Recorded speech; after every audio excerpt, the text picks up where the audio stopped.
People are not corrupt. Systems of power corrupt people. Capitalism is grape culture. AI, grape culture. This is all about domination without our consent. Data setters, grape culture. The military-industrial complex, going to war even though more than half the population is against it, grape culture. To deeply understand what other models have existed and where can we use that as inspiration for what we're creating. I think comedy is just like this very important, like disarming and somatic group experience. It's the relatability that is so important because then you can see yourself in the story and that's when your personal healing begins. There is a numbing that can start to happen and your body and your brain and your nervous system will continuously try to protect you from the horror that is the truth of the grape culture that we live inside of. We really wanted to create an atmosphere that wasn't about shame. The amount of dick jokes that are in this show, I couldn't even count.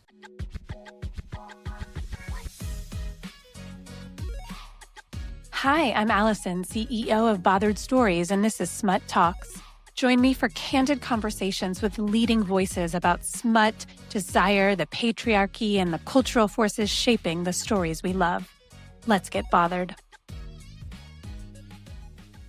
Welcome to Smut Talks. I am so thrilled to bring you two amazing speakers that are going to just tell us all about the fantastic, incredible work they're doing. I'm thrilled to introduce Toni Nagy and Sarah Buckner with the stage name Seraphina Supernova. Welcome to the show, you all. Thank you for coming.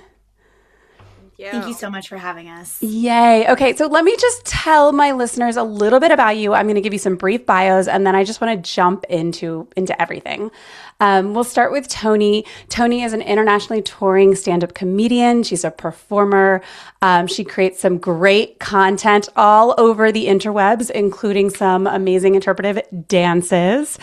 She herself has her own podcasts, Come Inside of Me, and the podcast for Toni and Sarah's show, Grape Culture. And I think, what is that podcast called? Gnarly Girls? Is that right? Yeah. Gnarly Girls. Gnarly Girls, yep.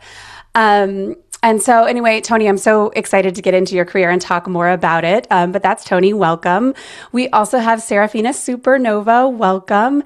She is a performance and visual artist, somatic and spiritual coach. She has her MFA from Duke University, is a burlesque dancer as well, and just a dancer in general. So we'll talk about all of that and get into it. And both Toni and Sarah are currently touring a two-woman tragic comedy show called Grape Culture that they co-wrote, they co-star in, and it has some really important themes that are quite relevant actually to Bothered Stories and to our mission and the work we do. So I'm thrilled to just kind of get into that and see where the overlap is and see where the overlap isn't, right?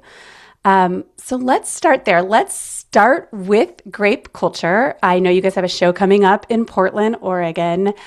Tell me about Grape Culture. Like, tell me what the show is, what its themes are, and what its journey has been so far. And I feel like I should call on one of you guys to jump to kick us off. Seraphina, do you wanna start? Sure.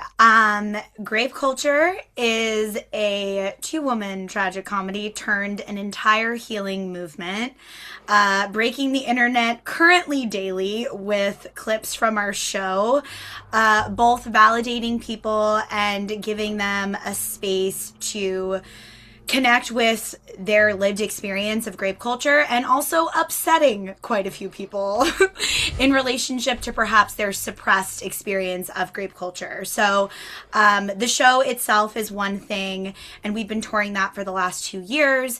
We've toured it at the Edinburgh Fringe Festival, Hollywood Fringe Festival, Philly Fringe Festival, and notable theaters across the country as well as in Canada. We also had an off-Broadway debut last year at the Soho Playhouse. And all of this has led to a show that we're doing in Portland on the 23rd at the Tomorrow Theater. It will be our biggest show yet, a 300-person theater. So it has grown from humble beginnings of debuting in Toni's dance studio. She's also a dance teacher and a studio owner, into this moment where we're getting ready to take it to a whole new audience. And we talk a lot about this on our podcast, Gnarly Girls, but the making of the show Grape Culture has been quite the grape culture experience. We are just two women out here co-producing and making this happen and sharing our intersecting skills with each other. At any moment, we are administrative assistants to, the heads of this project. And it's been really interesting to occupy all these roles. And I'll also just say that I was aware of Toni's work far before we started writing Grape Culture. I was actually a fan of her comedy and her online work. If you don't follow her on Instagram or TikTok, I highly recommend finding Toni Nagy, Toniinagy. And she's been making commentary on Grape Culture for quite some time, and also specifically the intersection of capitalism and grape culture is really what drew me to her work, and her ability to articulate the way that grape culture shows up in all of these different spaces and places. So maybe that's something we can also tap into today. And then I've been making work about grape culture as well for about a decade. Since I was in grad school, I started very diaristically, just exploring my own experience. And it was in a pre-Me Too era when it was even more taboo to talk about these things. And so I found Toni's work. She saw me perform. We were like, let's fucking make a show together. She had the download about grape culture, and it's been her story ever since. So yeah, that's my little window into the beginnings of grape culture. Okay, so I feel like we're talking about a couple of different things that I want to get into more. One is Grape Culture, the show, and more about it and what it is and the reception to it. But two is rape culture, as in the concept of rape culture and what that is, because it's very obviously related. And so I actually think I want to start with the second and then return to the show. The word rape culture gets used, it gets thrown around. And I think to many women, it's almost like intrinsically understood what it means, but yet hard to articulate. So I would like to articulate it right here now on this show for any listeners. What do we mean when we say rape culture?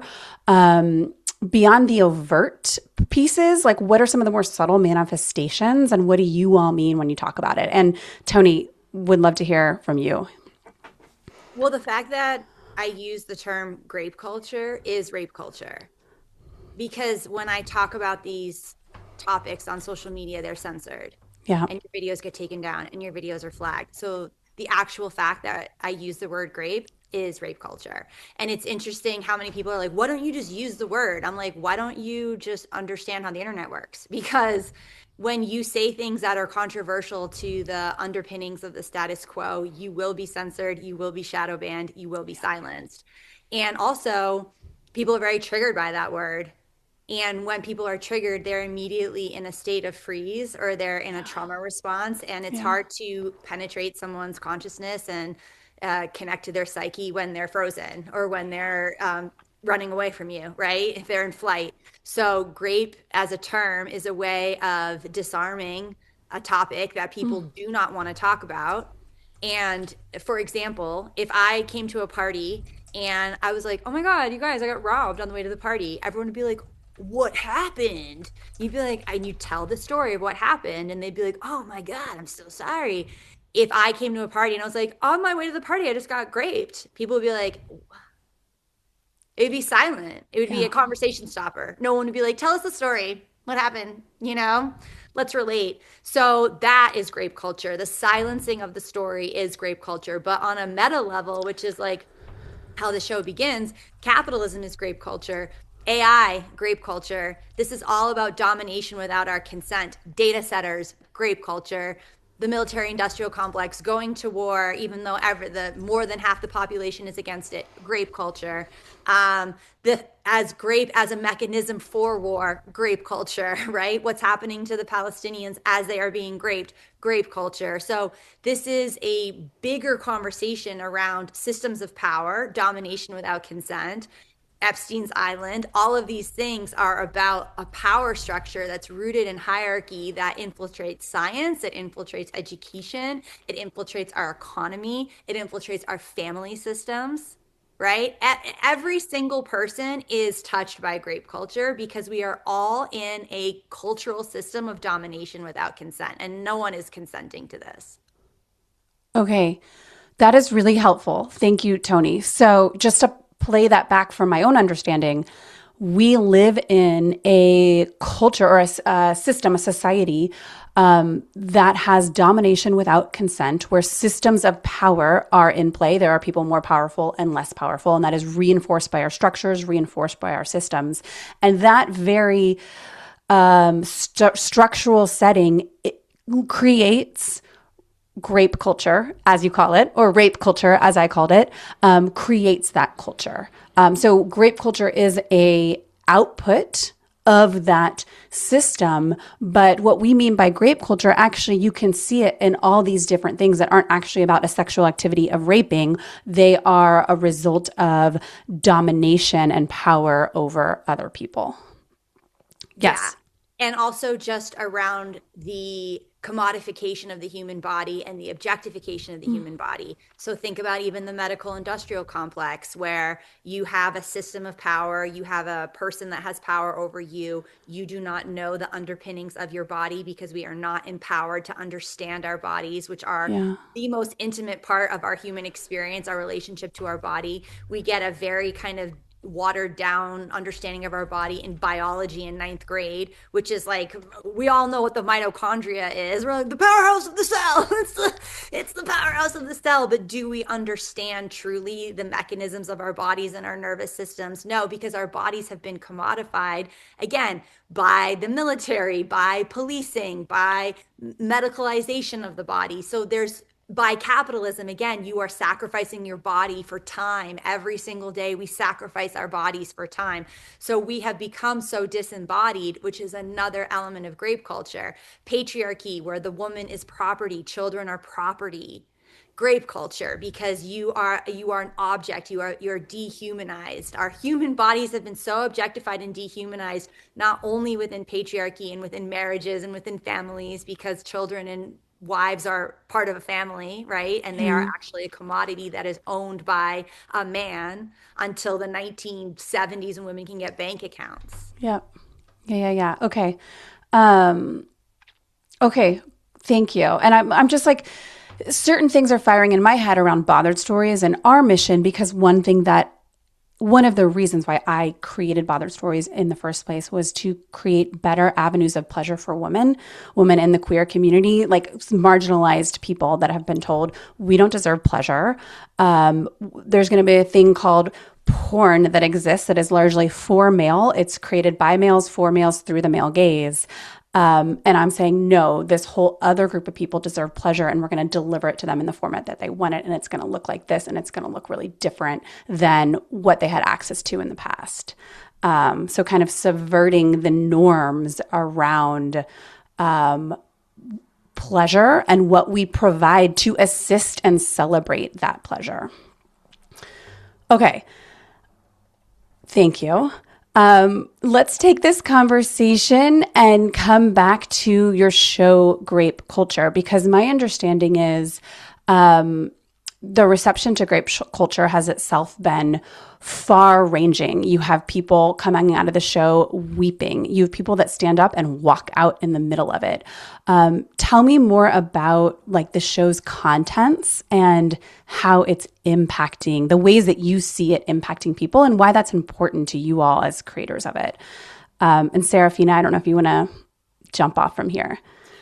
Yes, I would love to. And then I'd love to pass it to Toni. I think something that's important to state too, in terms of understanding our dynamic and the show at large, is that Toni is actually 13 years older than me, which is so witchy, 13 years, 13 moon cycles, and also like is a mentor to me in many ways. And I think I'm a Capricorn with a Capricorn stellium, so I can also go ageless and provide certain levels of, support and guidance as well. But in terms of comedy and performance specifically, I grew up in the theater. I've been a dancer since I was 3, like very much so trained in that realm, but didn't have specific training in comedy or comedy writing. I've always been a writer. I've always been interested in performance art. That's very much so my background. But Toni is my comedy mentor. mentor. I also have a burlesque mentor. I also have sex worker mentors. Like, I am an artist who really, really bows to lineage and the importance of non-hierarchical mentorship, especially as we're working with content like grape culture or burlesque or sex work, you know, all of these spaces, even the models in which we show up and make the art and we teach and we share. It's so easy for grape culture to exist inside of that. So not only have we written this show and performed and toured it together and now have the podcast, we're also constantly within our own dynamic being like, how do we disrupt grape culture? Even yesterday, we were in all these text exchanges about admin, and we were like, this text exchange is grape culture. So there's also all of like the tech and the emailing and the promoting and the marketing that's a part of this, that we're constantly trying to stay in a very feminist embodied space around. And then, yes, there is the 90-minute show, which has also been an hour show, which has also been a 55-minute show. We've had to also sculpt the show to fit within time constraints that we've been offered as well. So there have been all of these different circumstances that the show itself and we have been put inside of to be like, okay, now within these conditions, how do you not grape yourselves, grape each other, grape the audience, let the audience grape you, let the directors and the tech producers grape you? I mean, the amount of times we have been in almost a full-on brawl, and me and my 33-year-old body, I've had to step to the side because I'm about to eat someone's face and be like, Toni, you actually need to step in and hold this as a mother of children because I'm about to decapitate this person. I also have ADHD, so I will be rambling in response to any and all questions that are asked of me, but I also trust the channel as it flows through. So yeah, the show has had a far and wide-reaching response from grown men who would like us to cradle them in our arms, which I am happy to do because even though I'm 33, I am also mother with a capital M, to people being very upset that we are doing this work. And I think it's really easy within a commodified understanding of feminism to be like, it's the men. It's the men, and we just need matriarchy. And if it wasn't for the men, the world would be healed. What's so revealing about doing this kind of work for so long is it's not just the men, and women too. And we explore this in the show, which often does make people angry, that women also will act like the perpetrator, support the perpetrator, uphold the perpetrator, become the perpetrator themselves within a grape culture. And I think as we have this huge call for matriarchy, which at a soul and body level I do resonate with, I think each of us individually also through the show, we ask this of ourselves and the audience to examine, how are we upholding grape culture? How are we upholding patriarchy? How are we a part of these systems of oppression, and where can we take personal accountability, even within our micro small relationships, to see how grape culture is showing up? So I think because the show is asking, like Toni said, at this macro level, you know, examining these systems of oppression, examining the way grape culture shows up across all of the systems that she named, but then also in our own experience, not only of being perpetrated, but also being the perpetrator. I think that's what really grinds people's gears and gets them in a thinking space that they sometimes don't always enjoy.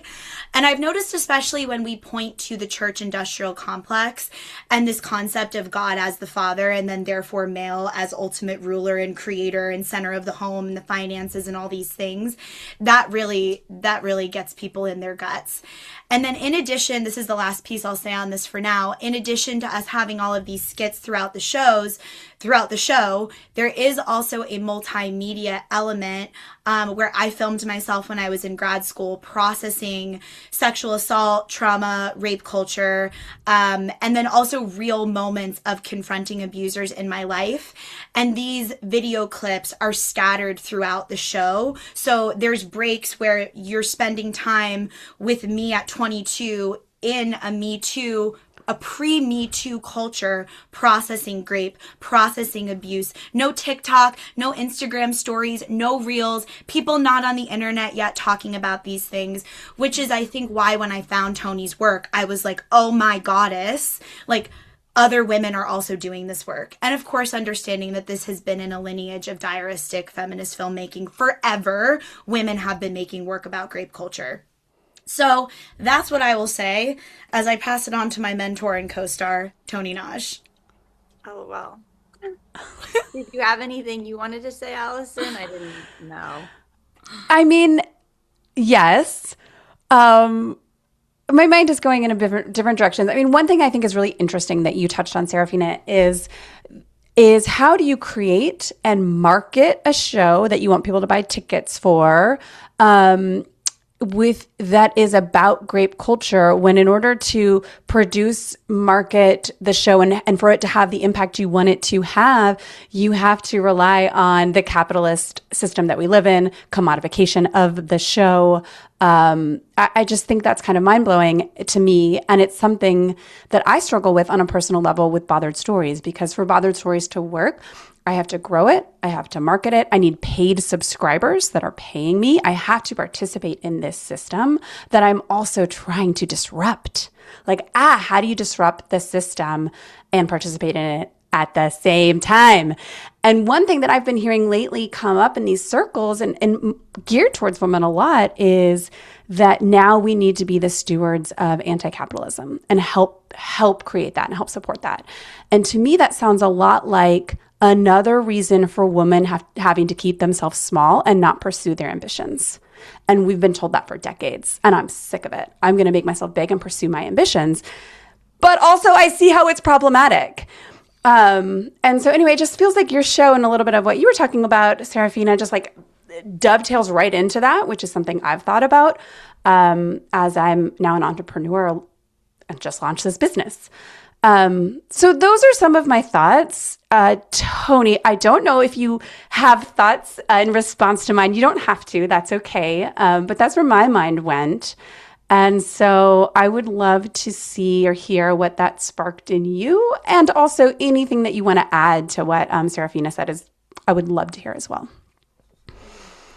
Okay, I'm going to start with what you said, to be a normal person that responds to people's thoughts. I think the complexity of anti-capitalism amidst feminism and matriarchy is something that I've talked about a lot, because I actually do think that they are compatible and inherently important, because capitalism at its core is a for-profit model that is unsustainable with the rhythms of nature. And I think that part of matriarchy, part of feminism is around honoring the rhythms of nature and is deconstructing the patriarchal psychological chokehold where we think we can control and dominate nature, which we cannot, which is quite obvious that we cannot, but that is the root of capitalism. And capitalism is also rooted in extraction. And if that's why when we talk about the religious industrial complex of any of the Abrahamic religions, you are worshiping above rather than the earth that you live on. And the reason why that's so important is because you cannot have capitalism if you worship the earth, because you're extracting from the earth. It's just they're incompatible. So yes, I agree with you that the idea of keeping women small by challenging capitalism, I understand what you mean by that. And I just want to add to the conversation that the deconstruction of capitalism is actually the most expansive way that we can be participating in the world. Because as we all know, money is meaningless. Mm-hmm. It's a construct. Objects are meaningless. There's a certain amount of comfort that we've all become used to. We we all like to get inside and watch TV at night or whatever the heck we're doing. Yeah. I understand the concept of a certain amount of comfort, but I've never met someone who has millions of dollars, who's spiritually happy, who's emotionally secure, who doesn't have if money was the answer, we wouldn't have billionaires doing pedo rituals, that's just if money was the answer, we would not have the billionaire class be the most demented people on the planet, right? So I do think that I honor what you're saying, which is I would never recommend that we stay small. I am the most ambitious person that I know.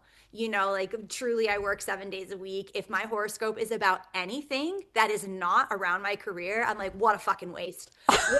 stupid horoscope. They try to talk to me about love. I'm like, what? Do you not even know me, co-star? You fucking dick. Like the rage I feel when a horoscope dares to talk about anything but my career. However, simultaneously, I'm like, it's meaningless, man. Not my career, but the pursuit of capital. And I think our careers, like what you're talking about, is you're talking about a message, you're talking about connection, you're talking about like abundance for the self. Like this is a different thing. This is an energy. This isn't capitalism. Capitalism is about extraction and having more than. You can't have extreme wealth without extreme poverty. I think you would like an abundant world for all, right? In your quest for abundance and like sharing your podcast and sharing your work, you're not like, but I actually don't want anyone in these countries to have access to food, because we all know that there's enough food to feed the world, but we choose to not give people access. We choose to not distribute food. We choose to not distribute water, because that is the function of capitalism. So that's my feelings on that. Yes, Sarah? The first state was created by the raping of women's bodies in order to create class. And so we have to look to her story of history, which is that capitalism could not exist without rape culture and class. And class. And the class was created through rape. And the domination of bodies without consent, which actually is the tagline of Grape Culture, a culture of domination without consent. When we were like, how do we even just describe what this is in one sentence? That emerged at the very beginning. Something I also have heard Toni talk about that I really resonate with and has shifted the way that I think about this is people are not corrupt. Systems of power corrupt people. And a meditation that we do a lot on Gnarly Girls and when we're talking about these things is even the most incel motherfucker in the comments section who I'm ready to go to his house and commit murder. It just could be any of the incels. I'm like, at once he was a baby and he was an innocent baby and his mother was feeding him or someone was feeding him some form of something to nourish him. And he too was a baby and he was not this corrupt. He was corrupted by systems of power. He was corrupted by his own experience of rape culture and suppression of trauma. And I think that's also a part of it too, right? Like even the formation of the first state wouldn't have been created without a suppression of trauma. And then, so we have to just keep reaching back and going back to the root. And as Toni said, I do think it is a return to the earth, which is also really a return to the body. Because I think something we're also seeing a lot of is this worship of the earth without an understanding that our body is literally made of earth. And as Toni was talking about before in terms of the medical industrial complex, the disempowering of our relationship to our own bodies and understanding of that and the disclusion intentionally of that in, what we know of as the educational industrial complex, it all feeds into this system of our own disempowerment and disconnection from not only our sovereignty and our understanding of what that is, but the honoring of everyone's sovereignty and then therefore the sovereignty of the earth, which is then where I always just go back to studying indigenous prophecy, not as a way to appropriate, but to deeply understand what other models have existed and where can we use that as inspiration for what we're creating. Because I think another thing that the oppressors that have been tried to do is keep us from dreaming a better future, which then has us in a space of no hope and scrolling on our phones and our nervous systems dysregulated, which makes our bodies and our minds and our hearts and our souls very easy to control and dominate without our consent. So we're always thinking about the whole ecosystem of it all. I will say Toni and I are also both Capricorns. So when it comes to the financial aspect of all of this, it's like a Google Doc with notes and what's being spent on each thing and tracking the finances. And then we're both funneling money in from our individual businesses in order to support this project. So it is very and then the project supports our individual businesses and then we come back together. So we are thinking and moving very cyclically. It's all connected. Yeah.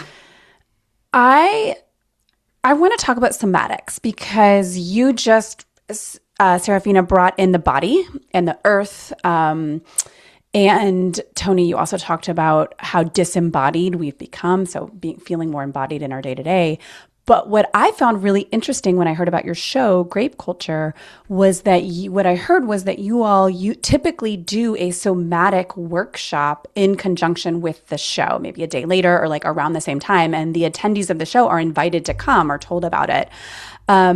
I've never heard of anything like that before. I've never heard of a performance show that you watch come accompanied with a somatic workshop. And it's fascinating to me. I know you both work in somatic healing.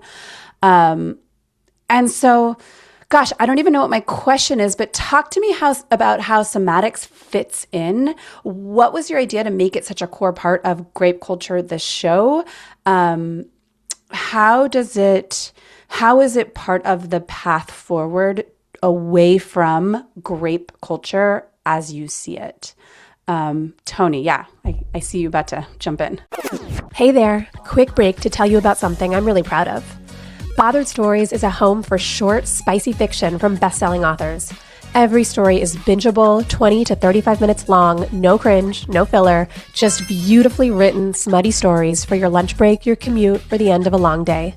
Members get a new story every week, access to the full searchable library, and a newsletter from me, the CEO, every first and third Sunday. And every author on our platform is paid. Your membership invests in writers doing meaningful work and helps destigmatize sex and pleasure. New members get a 2-week free trial, and an annual membership works out to just $5 a month. Head to botheredstories.com, use code SMUTTALKS, SMUTTALKS, for 25% off your annual membership. That's botheredstories.com, code SMUTTALKS. Okay, back to the show. I kind of go back to what you were talking about in the beginning with like the people that you are working with in this pod and then the work you're doing around like pleasure. Yeah. And especially when I think about people who grew up queer and gay, is that not only were they taught to like shame their sexuality or their sexuality was shame, but who they loved was shameful. Which to me is the greater crime. You know, I think that like we all have like our shame around sex. No matter what your orientation is, people have sex shame that we're all kind of dealing with as a collective. But to be ashamed of who you love,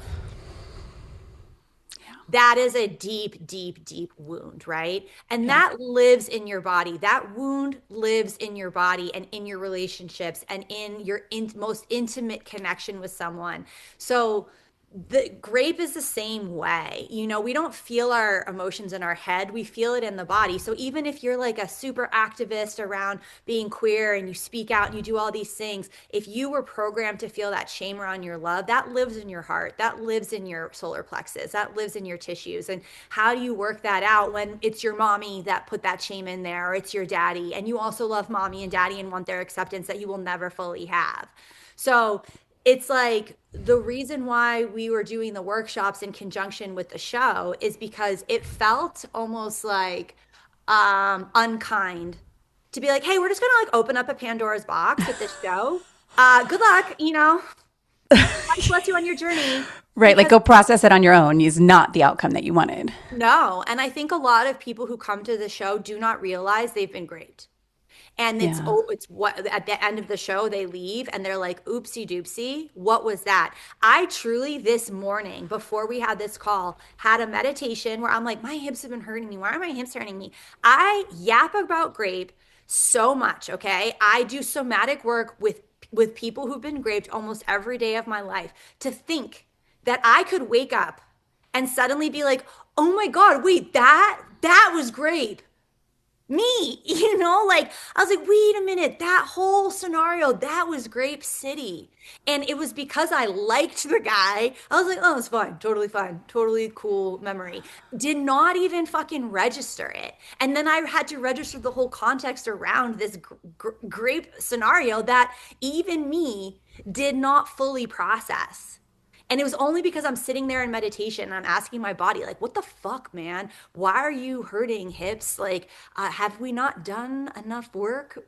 I was like, come on, hips, have we not done enough? And that's when I had the download of this memory where I was like, oh my goddess. So the reason why the somatic workshop is so important is because we want to provide a container for people to start working on these repressed feelings that again are living in the body. Our brains do not process emotions. Our bodies process emotions. Like, you can read the book Molecule of Emotions. It's a wonderful book written by a woman whose ideas were not taken seriously for decades, about literally the science behind. I know there's The Body Keeps the Score, but that guy's a dick. Sarah can go on and on about it. But Molecule of Emotions is a wonderful book. Read it. It will give you the science behind the way that your emotional body works. So long story long, the reason why we wanted to pair these things is because it's a process. It is a practice. It is a daily practice that you have to begin in order to address the trauma in your body. It doesn't, I know there's like videos where someone's like, oh, my soul has released. And like, like my trauma has been processed. Yes. And one must continue. One must have a personal practice that they are revisiting constantly to just keep working out these feelings, keep working out shame, guilt, repressed emotions, all of these different things that are part of not only grapey events, but the grape culture that we've all been subject to. So that's why we wanted to give people the container or the kickstart to be like, this is a way to start the process. Please continue. Okay, so just to play that back for you, make sure I'm understanding. The gist is people come to your show. They sit, they watch your show, they see the video projections that Seraphina told us about, they see these skits. And it is very likely, because we've all been raised in grape culture in a society of domination without consent, right? That when they see the show, it might trigger repressed feelings, emotions, experiences, memories in them that they haven't actually felt, thought about ever, or if not in years. And so then they leave your show.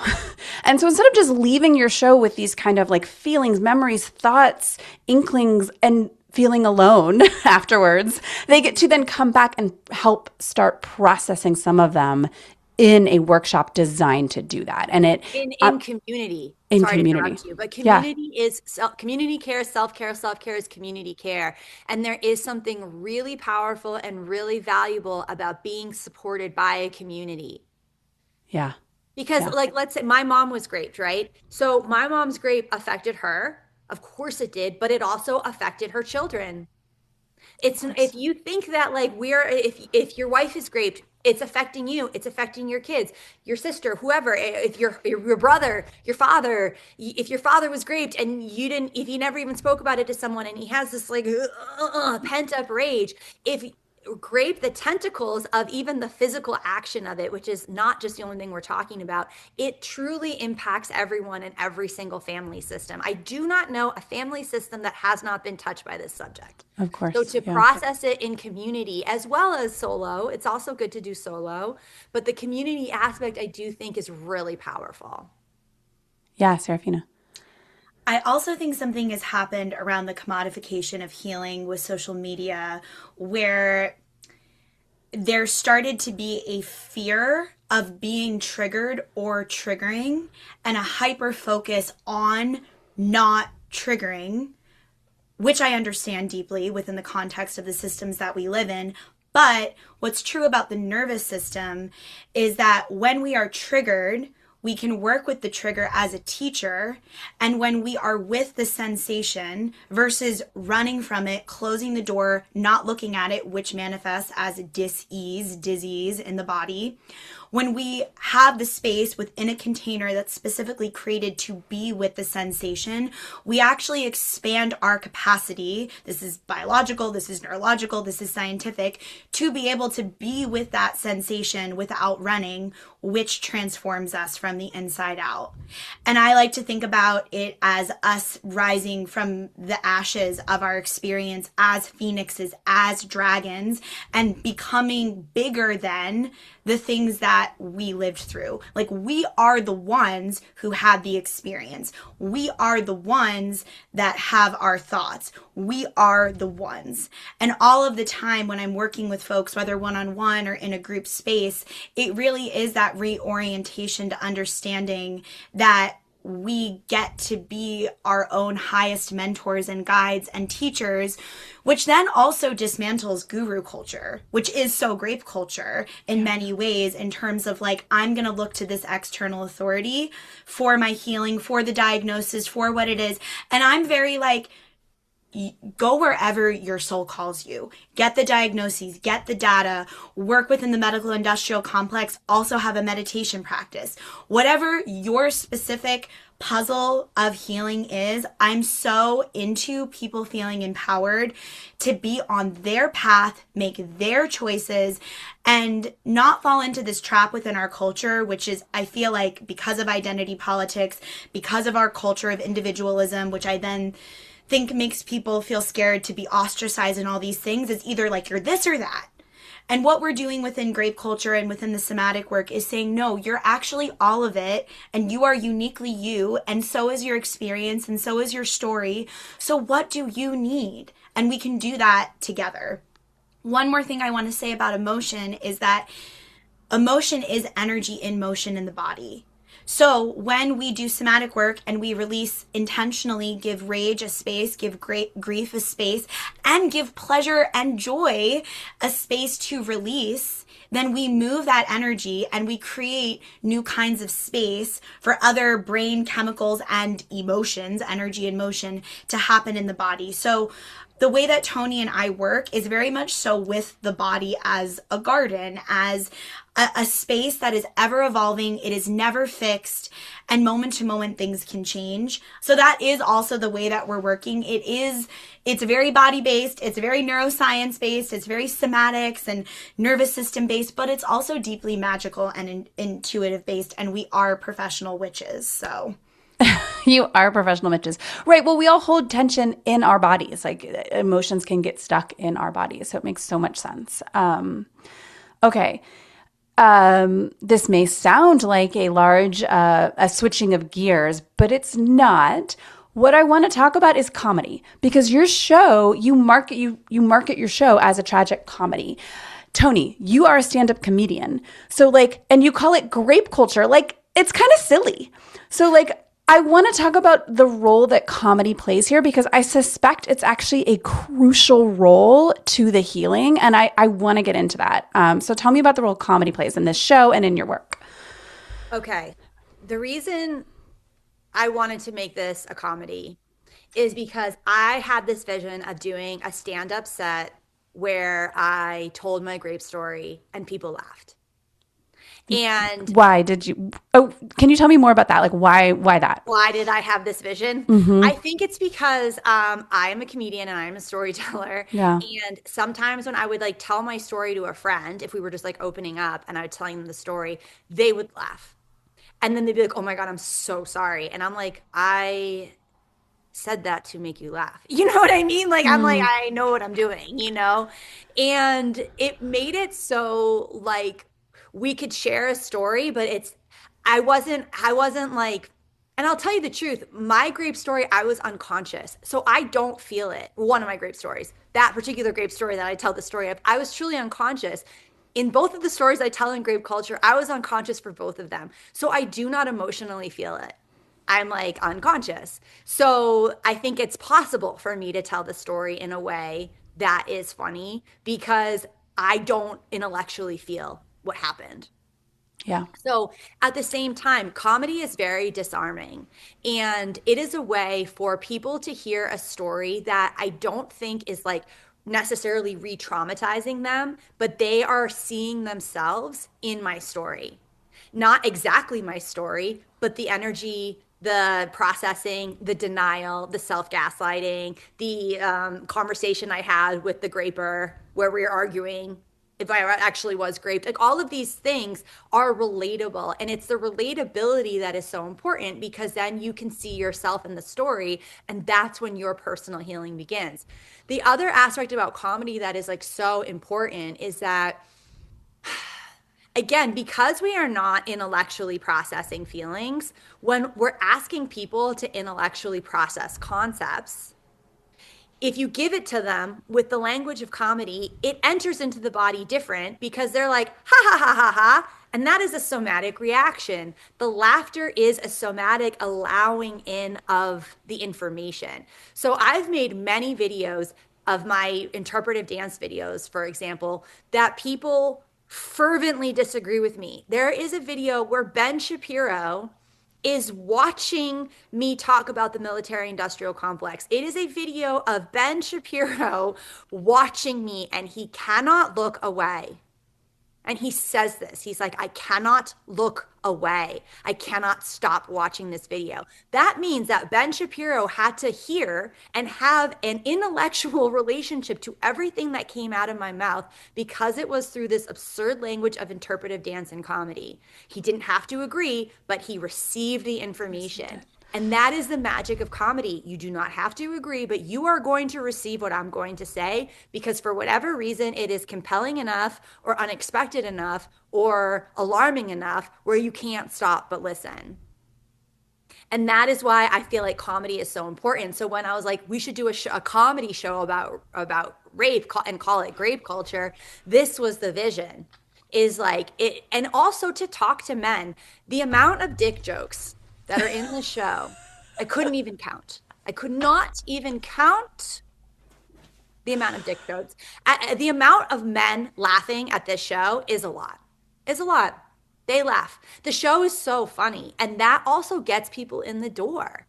You know, like if we were like, hey, why don't you come and just like have a really uncomfortable experience with us and just be uncomfortable and sad that whole time. That happens. God has blessed those events. Like those are powerful and meaningful. It's just not my personality. My personality ain't that. My personality is asking people to do something different. And I think that one of the people that was most offended by our show was a producer who didn't realize what was going to happen. And he saw the show and he was horrified, you know? And I was like, my dude, men have been making comedy about tragedy since the ancient Greeks. This is a 2,500-year tradition. Yeah. Why would we not make a comedy about grape? Why would we not make a comedy about our deepest horror? That's what men have been doing, my dude. And then he had to come and see it again and understand it from that lens. So I think comedy is just like this very important, like disarming and somatic group experience. Seraphina, I feel like there's like light bulbs going off in your head as well. Well, just to like share a little gossip with your audience because we love that. This producer in particular, like this story is just so representative. So he really was not into the show and mean mugged us the entire time. And we had paid a lot of money to participate in this particular event, invested a lot of money. And so there's a clip that used to be in the show of my uncle who sexually abused me on the beach with me, and I'm about 3 years old, and the abuse was already happening at that point. And he's throwing me around and tossing me in the air and grabbing my body in this very grapey way. But something that this producer said to us was, you know, and that moment with Seraphina and that man on the beach, it was so touching. Like, you know, you drown all of these moments of intimacy and connection with just this gross, dirty, nasty girl comedy. Meanwhile, like, this is my uncle who molested me. And it just shows the way that our brains are psychologically always trying to protect us from the horror of the truth, which is what I believe, and I know Toni also believes is happening around the Epstein files. Like, there is a numbing that can start to happen, and your body and your brain and your nervous system will continuously try to protect you from the horror that is the truth of the grape culture that we live inside of. And so I think also for this work to be sustainable for us to do it, the comedy really helps, because I have had moments, and, you know, granted, I'm in a different stage of my journey and my life and my healing than Toni, but when we were in Edinburgh, for example, I got full body eczema, which is something that I have had in the past when I was originally making some of the work that's in grape culture, and I hadn't had it since that time 10 years prior. So I was unlocking things somatically in my body. I also got a sty. Yeah, I got a sty so bad I couldn't see. For the first couple of days of our run in Edinburgh, we had an 11-day run. Like, and ancestrally, we have connections to Scotland and Scottish clans. So the spiritual, physical, metaphysical activation of all of it is so real. And the comedy really helps just ground it like in the body and helps us connect with people in the space as well, because there are some really funny moments. I would say we're two pretty funny bitches, if I do say the so show is myself. so fun. Yeah, we get so ugly too. Like that is what surprises me every time, is our capacity to truly just be so ugly. Okay. Yeah. And I think one thing that is striking me right now is that this is sort of representative of life. Like, life is brutal. Yeah. Things happen that are really hard to everybody. Nobody escapes it. And the way that you get, one of the key ways we all get through it is finding the humor throughout it all. And so your show is like just doing just that. And so I think it's interesting, like even my first reaction was like, how are you guys going to make jokes about grape culture? And now I'm like thinking about it more. I'm like, how are you not going to make jokes about grape culture? That is how we survive as a species. That's how we cope. Like, that's really, really important. Yeah, and this isn't like Daniel Tosh grape jokes, okay? These are like sophisticated. And also, it's not about like the victim is not the butt of the joke, to be clear. Or men. Or men. No, because I do think that the shame culture, we were really specific around like where shame culture is not effective, because when people are full of shame, they shut down. And if you're shut down, you can't heal, you can't reflect, you can't be philosophically enlightened in any way. So we really wanted to create an atmosphere that wasn't about shame. Yeah. Yeah. That makes so much sense. Okay, great. We've talked about so much. Thank you all for coming and diving into it all. I feel blessed to have had this conversation, and I feel a little enlightened, and I'm grateful for that. I know we have to wrap up. I did want to hear about each of your individual work and kind of what brought you to this point. And Toni, I think you might have to run go first. Just because this is a great example of grape culture. I have a tech rehearsal, and if I don't get to the tech rehearsal on time, everyone else after me will suffer. Yeah, let's not do that. Yeah, let's not do that. I'm like, I have to honor this like time constraint that I have because of this tech rehearsal. My other work, I am a stand-up comedian. I have another show called Men Come Inside of Me. That's honestly all about consent, but I slip it under the rug. I have stand-up hours. I'm touring in LA, DC, all over. You can go to my website. I can't even remember right now, Oregon. And I'm also a somatic practitioner. I do one-on-one sessions with people. I made a course called Free Your Body, where you can take a course and you have like an emotional excavation journey and then a physical excavation journey with me. I also do creative coaching. I think that's who I am. I own a dance studio. I am a dancer. I am a comedian. I think that's enough about me. Yeah. ToniandSeraphina.com. Yeah. She has a teenage I have daughter. some sick swag too. I have some really sick swag if you want some like good merch. I did see that on your site. It's something about twerking the tyranny or something. Twerking against tyranny, pump your pelvis against the patriarchy. I have a cock block corruption coffee brand. Yeah, I have some like cool stuff. Okay. Yeah. I feel like that's very on brand for Bothered Stories too. Well, and Come Inside of Me is my podcast. It's your podcast. podcast. I do alone. Yeah. Okay, great. Thank you for that, Toni.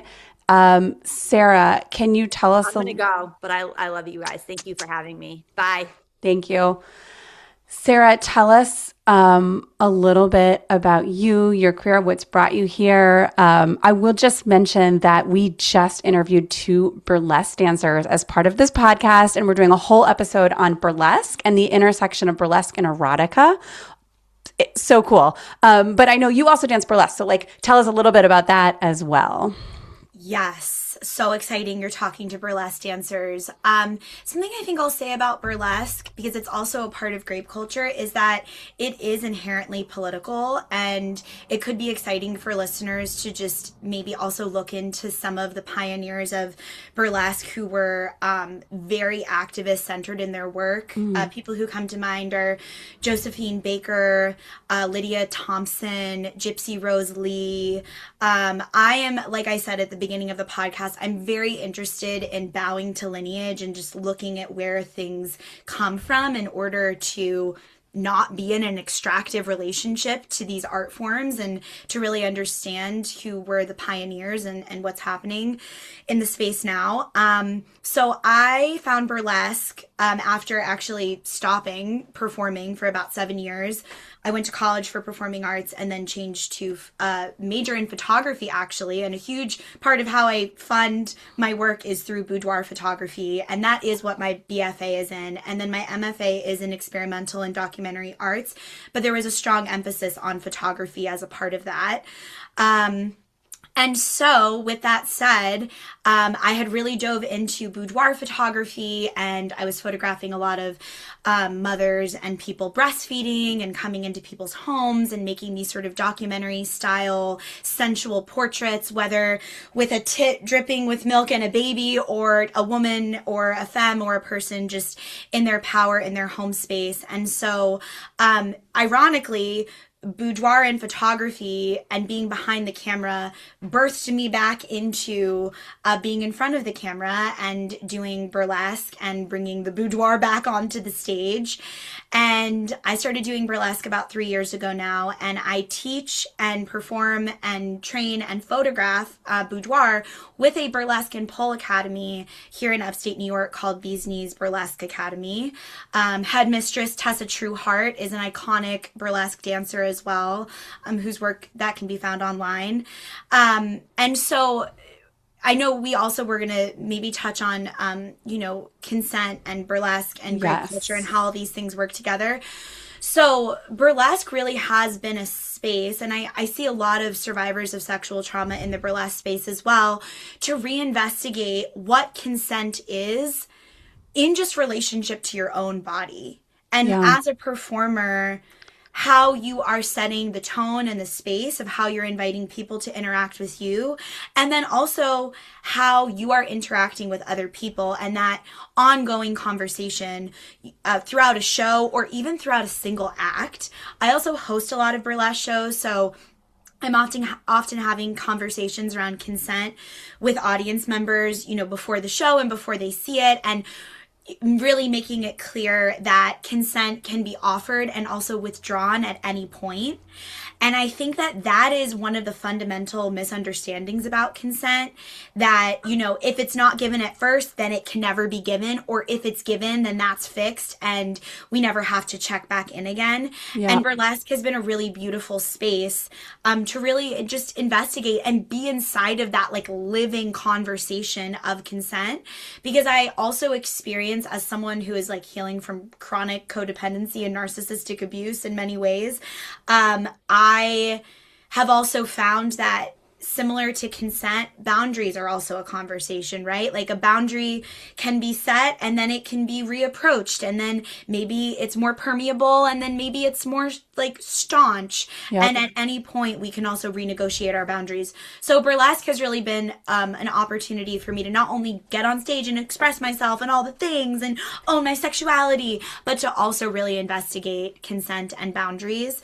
And then I'm also a sex worker as well, so taking the burlesque and stripping off stage into these private spaces with my clients has also been a whole world of education. I'm studying to be a dominatrix right now and really be in that sort of relationship with my sex work clients. So yeah, that is my burlesque, sex work, and stripping journey so far. To speak a little bit more about consent too, and bring it home to dominatrix and BDSM, that's one thing the BDSM community does so beautifully and has brought to the world of consent, which is the importance of consent, how to do it, how to talk about sex before you ever do it, what you want to do, what you don't, what those boundaries are, how to check in, how to follow up afterwards. BDSM brings us a language, a format, and a structure for that really should be applied to so many other arenas of life beyond the sexual arenas. Okay, great. Well, I'm going to wrap us up, Seraphina. Thank you so much for coming. Tell us where we can find you if we want to find you. And then also tell us for your show, Grape Culture with Toni, what you guys have like coming down the pipeline. Yes. So thank you for asking. You can find me at Seraphina Supernova on Instagram. Seraphina, like the seraphim. It is a play on the dragon angels. We always like to take the Bible and turn it on its head and make it witchcraft. And then I'm also at Blood, Bone, and Honey on Instagram. That's my business and my photography and my somatic and spiritual coaching work. I have a website, bloodboneandhoney.com. I run a membership called the Honey Pot for a global collective of earth angels and entrepreneurs and creatives and neurodivergent types who like to come together for group coaching and spiritual transmissions. And we pull cards and we do astrology and there's courses and all the things. And then in terms of teaching, find me at Bee's Knees Burlesque Academy in Cortland, New York. If you want to swing around a pole or shake your ass, I am always teaching there multiple times a week. And then for Grape Culture, we have grapeculturehealing.com. From there, we have Gnarly Girls, our podcast linked. We have upcoming shows and touring info on there. You can also find our individual work from that website as well. Got it. Well, that sounds exciting. Thank you again for coming, Seraphina. It was such a wonderful conversation. And I know our listeners are going to love it. And I really appreciate the work you're putting out into the world. I appreciate your energy and all of your teachings. I think we really need it right now. So thank you. Thank you so much. Thank you for having us. Thank you for caring. Thank you for this work. I can't wait to dive into it. I love some smutty audio myself. So just now I'll be da-da-da-da-da while I da-da-da-da-da. And I can't wait. Bless up to the smut. Yay. Thank you. Thank you.